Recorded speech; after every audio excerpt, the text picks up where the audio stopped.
Success education YouTube চ্যানেলে তোমাদের সবাইকে স্বাগত।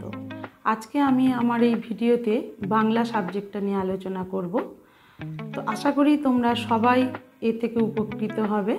যদি আমার এই ভিডিওটা ভালো লাগে তাহলে আমার চ্যানেলটিকে সাবস্ক্রাইব করো এবং নোটিফিকেশান যাতে সবার আগে পৌঁছে যায় ডান দিকে বেল আইকনটিকে প্রেস করো। ভালো থেকো, সঙ্গে থেকো।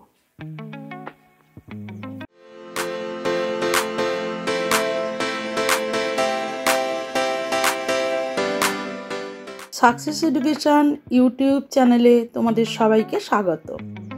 আজকে আমি আমার এই ভিডিওতে মাইকেল মধুসূদন দত্তের বঙ্গভূমির প্রতি কবিতাটির প্রশ্ন ও উত্তর সম্পর্কে আলোচনা করব।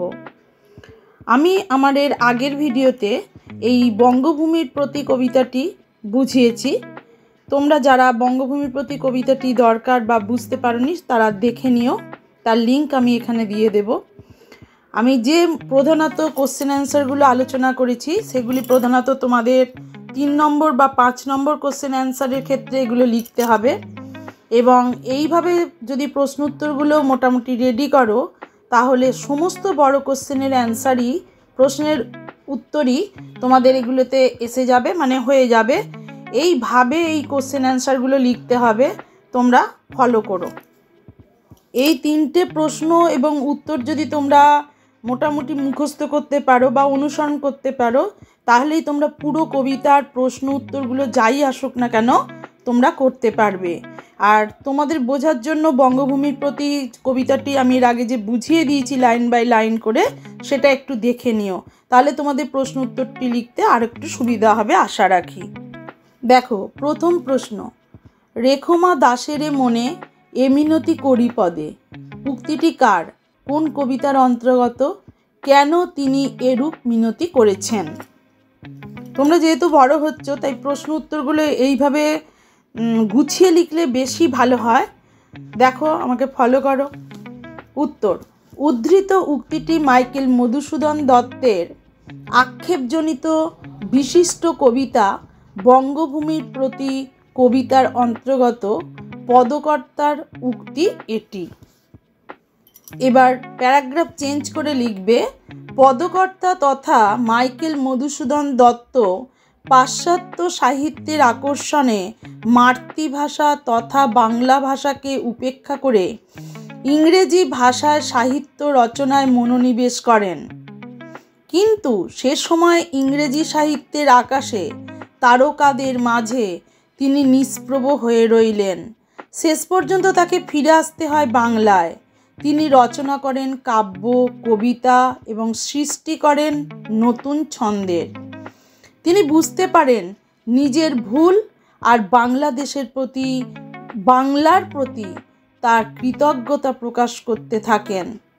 শঙ্কিত হন আত্মজীবনের প্রতি।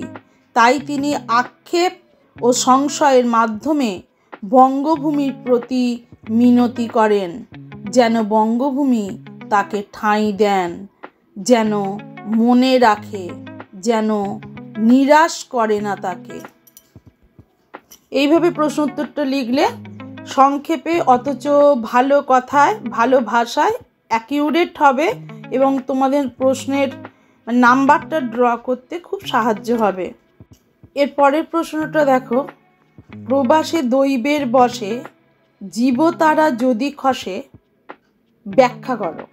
মানে এই লাইনটির মানে তোমাদের ব্যাখ্যা করতে হবে, অর্থাৎ এখানে বোঝাতে হবে এটি কোন কবিতার অংশ, কবি এখানে প্রধানত কি বলতে চাইছেন, এই লাইনগুলির মাধ্যমে আমরা কি বুঝছি, কবি কি ফুটিয়ে তুলতে চেয়েছেন। দেখো, এইভাবে উত্তরটা লিখলে খুব ভালো হয়। উদ্ধৃত অংশটি মাইকেল মধুসূদন দত্তের বঙ্গভূমির প্রতি কবিতা থেকে গৃহীত এক আক্ষেপময় উক্তি। এবার প্যারা চেঞ্জ করে লিখবে, পদকর্তা পাশ্চাত্য সাহিত্যের আকর্ষণে মাতৃভাষা তথা বাংলাকে উপেক্ষা করে ইংরাজি ভাষায় সাহিত্য রচনায় মনোনিবেশ করেন, প্রকাশ করতে থাকেন তার সৃষ্টি। কিন্তু সে সময় ইংরাজি সাহিত্যের আকাশে উজ্জ্বল তারকাদের ভিড়ে তিনি হয়ে পড়েন ম্লান। তাই সাহিত্য জীবনের সাথে তার দৈনন্দিন জীবনেও নেমে আসে অন্ধকার, তিনি তখন দেবদূতের মতো এক বাঙালির ডাক পান বাংলা ভাষা চর্চার জন্য। তিনি মাতৃভাষার প্রতি মনোনিবেশ করেন এবং খ্যাতি অর্জন করতে থাকেন। বুঝতে পারেন তার নিজের ভুল, কৃতকর্মের জন্য আক্ষেপ করতে থাকেন, অনুশোচনা প্রকাশ করেন নিজের জীবনের প্রতি, সংশয় প্রকাশ করতে থাকেন হয়তো বঙ্গভূমি তাকে কোনোদিনও মনে রাখবে না। মাতৃভাষার প্রতি তার অবহেলা তাকে ঘৃণ্য ব্যক্তিতে পরিণত করবে। তাই মাতৃভূমি তথা বঙ্গভূমির প্রতি তিনি বারবার মিনতি করতে থাকেন, অনুরোধ করতে থাকেন তাকে যেন ক্ষমা করে দেওয়া হয়। তিনি অনুরোধ করেন প্রবাসে অর্থাৎ বিদেশেও যদি তার জীবনদীপ নির্বাপিত হয় অর্থাৎ তার মৃত্যু ঘটে, তবুও যেন বঙ্গভূমি তার কোলে তাকে স্থান দেন। এইভাবে প্রধান বিষয়বস্তুটা এখানে বোঝানো আছে। এইভাবে লিখলেই তোমরা পুরো নাম্বার আশা করি ড্র করতে পারবে। এর পরের প্রশ্নটি দেখো, সেই ধন্য নরকুলে লোকে যারে নাহি ভুলে, মনের মন্দিরে সদা সেবে সর্বজন। ব্যাখ্যা করো। অর্থাৎ এই লাইনগুলোরও সেই একই রকমভাবে মানে বলতে হবে, কোথা থেকে নেওয়া হয়েছে সেটি বলতে হবে, এর মধ্যে দিয়ে কবি কী বোঝাতে চাইছেন সেগুলো তোমাদের প্রকাশ করতে হবে। দেখো কিভাবে অ্যান্সারটা লিখবে। উদ্ধৃত অংশটি মাইকেল মধুসূদন দত্তের বঙ্গভূমির প্রতি কবিতা থেকে এক আলোক সমৃদ্ধ উজ্জ্বল উদ্ধার। এরপরে প্যারা চেঞ্জ করে লিখবে, পাশ্চাত্য সাহিত্যের আকর্ষণে মাতৃভাষা তথা বাংলাকে উপেক্ষা করে ইংরেজি ভাষায় সাহিত্য রচনায় মনোনিবেশ করেন, কিন্তু কালের পরিহাসে তা সম্ভব হয় না ইংরেজি সাহিত্যে নাম করা। খ্যাতি অর্জনের পরিবর্তে তার জীবনে নেমে আসে চরম দুর্দিন। তিনি তখন দেবদূতের মতো এক বাঙালির ডাক পান বাংলা ভাষা চর্চার জন্য। তিনি মাতৃভাষার প্রতি মনোনিবেশ করেন, রচনা করেন কাব্য, কবিতা ও নতুন ছন্দ, যা তাকে বাংলা সাহিত্যে খ্যাতি এনে দেয়। তিনি বুঝতে পারেন নিজের ভুল, উপলব্ধি করেন নিজের ভাষাই সবার থেকে শ্রেষ্ঠ। বাংলা ভাষা চর্চার মাধ্যমে তিনি মানুষের মনে ঠাঁই করে নিতে চান, বেঁচে থাকতে চান মানুষের মনে, নিজের জন্মভূমিতে। উপলব্ধি করেন মানুষের মনের মধ্যে বেঁচে থাকাই শ্রেষ্ঠ বাঁচা। তিনি মনে করেন লোকের মনের মধ্যে জায়গা করে নিতে পারলে তবেই তিনি ধন্য হবেন।